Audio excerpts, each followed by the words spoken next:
নবীজির আদর্শ যদি আপনার মধ্যে থাকে, আপনি you are success both place, the day of judgement and this earth, এই পৃথিবীতে এবং কিয়ামতের ময়দানে সব জায়গায় আপনি সফল হবেন। সুবহানাল্লাহ বলবেন না? এজন্য আল্লাহ রাসূলের আদর্শ অনেক বিশাল, কারণ আল্লাহ রাব্বুল আলামিন তার নবীকে নিজেই সম্মানিত করেছেন। সুবহানাল্লাহ বলবেন না? কেমন সম্মানিত করেছেন জানেন? আমরা জানি আল্লাহ পাক আদম নবীর নাম ধরে পবিত্র কোরআনে ডেকেছেন, ইয়া আদম উসকুন আনতা ওয়া জাওজুকাল জান্নাহ। আল্লাহ পাক ইয়াহইয়ার নাম ধরে ডেকেছেন, ইয়া ইয়াহইয়া খুযিল কিতাবা বিকুওয়া, ইয়া নূহ ইহবিত বিসালামিন মিন্না ওয়া বারাকাত, ইয়া মূসা ইন্নানি আনাল্লাহ লা ইলাহা ইল্লা আনা ফা'বুদুনি ওয়া আকিমিস সালাতা লিযিকরি, ইয়া ইব্রাহিম ক্বাদ সাদ্দাকতার রুয়া, ইয়া ঈসা ইবনে মারইয়াম খুযিল, ইয়া ঈসা ইবনে মারইয়াম উযকুরু নি'মাতি আলাইকা।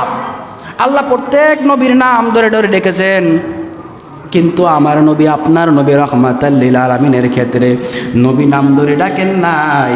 কোথাও বলেছেন ইয়া আইয়ুহাল মুজাম্মিল কুমিল লাইলা ইল্লা কলিলা, কোথাও ডেকেছেন ইয়া আইয়ুহাল মুদ্দাসসির, কোথাও ডেকেছেন তাহা, কোথাও বলেছেন ইয়াসিন, কোথাও বলেছেন ওমা মুহাম্মদ ইল্লা রসুল, আবার কোথাও ডেকেছেন মুহাম্মাদুর রাসূলুল্লাহ ওয়াল্লাযিনা মাআহু আশিদ্দাউ আলাল কুফফারি রুহামাউ বাইনাহুম, আবার কোথাও ডেকেছেন ইয়া আইয়ুহান নাবিয়্যু ইন্না আরসালনাকা শাহিদাও ওয়া মুবাশশিরাও ওয়া নাযীরা ওয়া দাঈয়ান ইলাল্লাহি বিইজনিহি ওয়া সিরাজাম মুনীরা।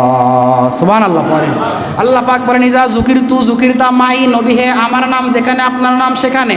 কালিমায় এক পাশে আমার নাম, এক পাশে আপনার নাম। জান্নাতের পিলারে এক পাশে আমার নাম আর এক পাশে আপনার নাম। সুবহানাল্লাহ বলেন। ইকামতে নবী, আল্লাহর নামের পাশে নবীর নাম আছে না নাই? আজানে আছে না নাই? জোরে কোন আছে না নাই?